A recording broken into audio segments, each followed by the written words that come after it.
Hey, this is Oliver and welcome to the new feature of Transition Master version 2.0. First of all, make sure that you have watched the quick start guide and my first transition to get familiar with all the different settings and all the different options Transition Master has to offer. In general, you can do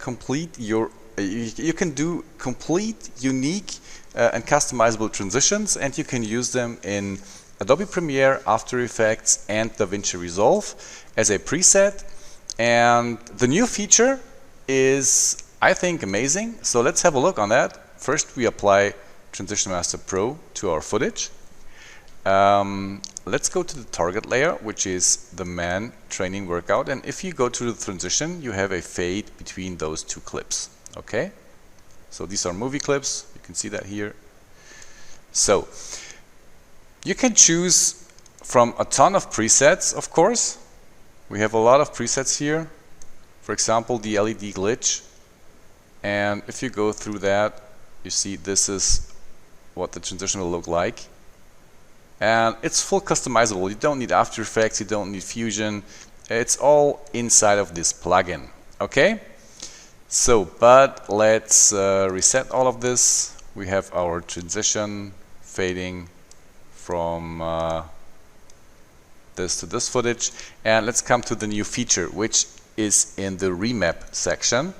And we have here a new thing called source, and in general it's the internal generator, which is the same as in version 1, and you have access to all of these settings. But new is that you can use external image files, and this shows up this little icon here, and you got three things. You got a plus, a minus, and this little box. And if you click this little box, it opens up the maps folder, which comes with the installation of Transition Master Pro.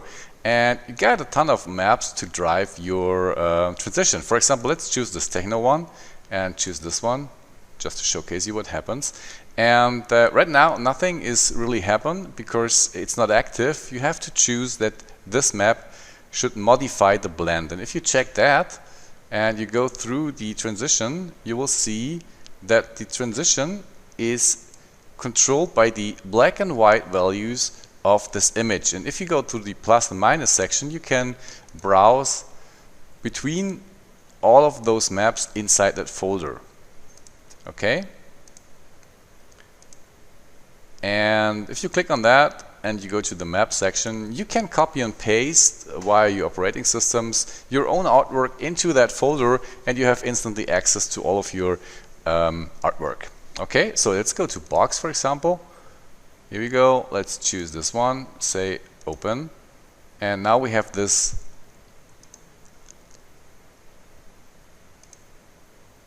boxed image. It's a big large. So here we go. This is the image, and this is the transition. Here we go. Okay. Of course, you can manipulate the scale in X and Y of this image. Here we go. You can scale that, and of course you can offset that.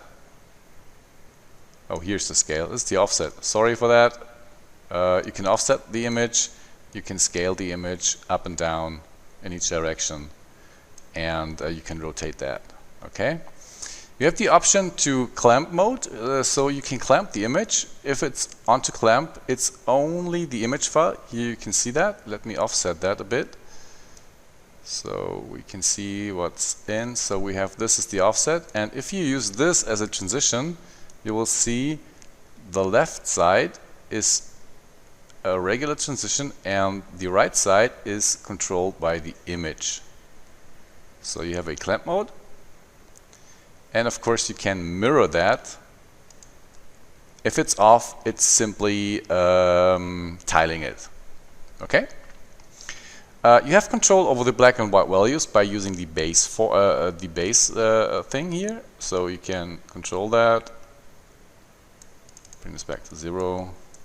And also you have the lowest and highest value. You can shrink them together to get more contrast. That is handy if you have not a black and white image, but a color image. I'll bring this back to 0 and 100. Oops. Here we go. And you can invert the values, of course. You can also do a smoothing to get soft edges. This is handy if you have small images. They are a bit grainy, so you can smooth them. And you can do a rotation, as said. You can offset the center of the map. Here we go. So you can go through and put it with this thing here, with this anchor. And you have a warp mode to get a more crisp transition, which looks like this. Here we go. So it's even more crisp and more technical. Okay.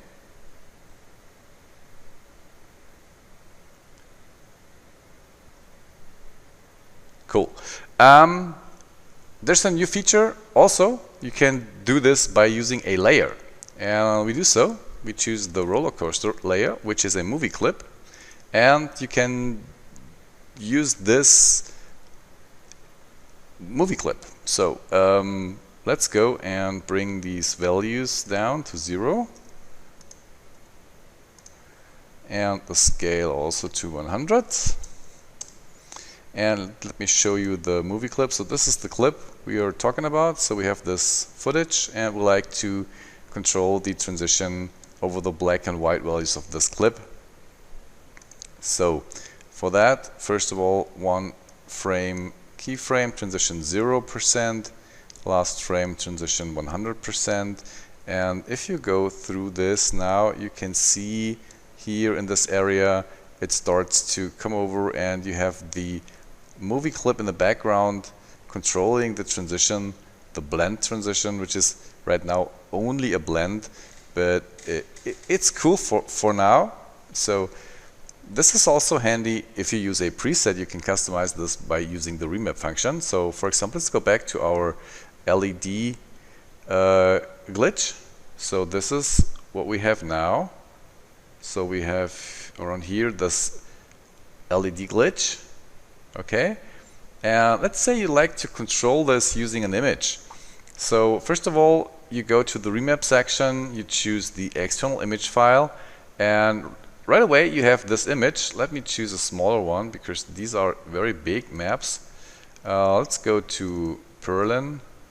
Oh, they're very soft. I need some things with sharp edges. Let's choose Techno, which is fine. Hit OK, and now you got the result. And if you go here through and browse through your folder, you see the different results using different imageries.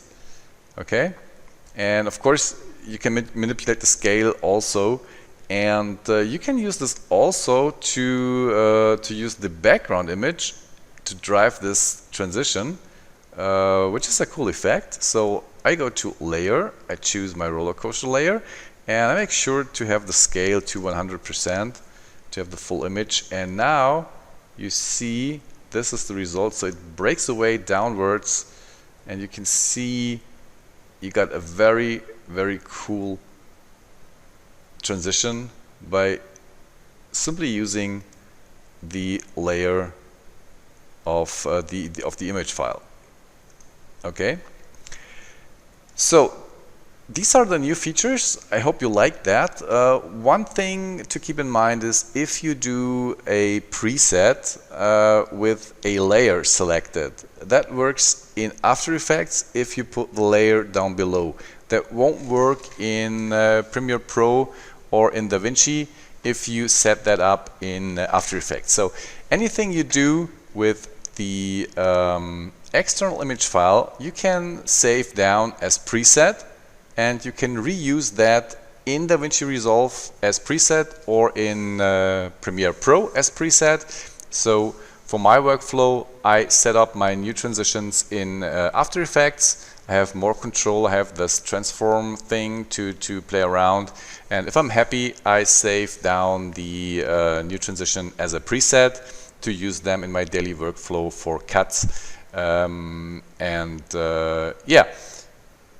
You can also, of course, manipulate all of these things directly in DaVinci Resolve and directly in After Effects. So you have all the control, all the panels, all the things also in Premiere and in DaVinci. And if you like to do the layer thing for a preset and you're working mainly, for example, in DaVinci Resolve, you can set it up, save it a preset, but make sure to rename or to name the layers you have correctly, because they are not always automatically imported if you use the preset. So you have to know where the layer files are, and that's the only thing which is not so handy, but the rest is very cool and very time-saving for our daily workflow.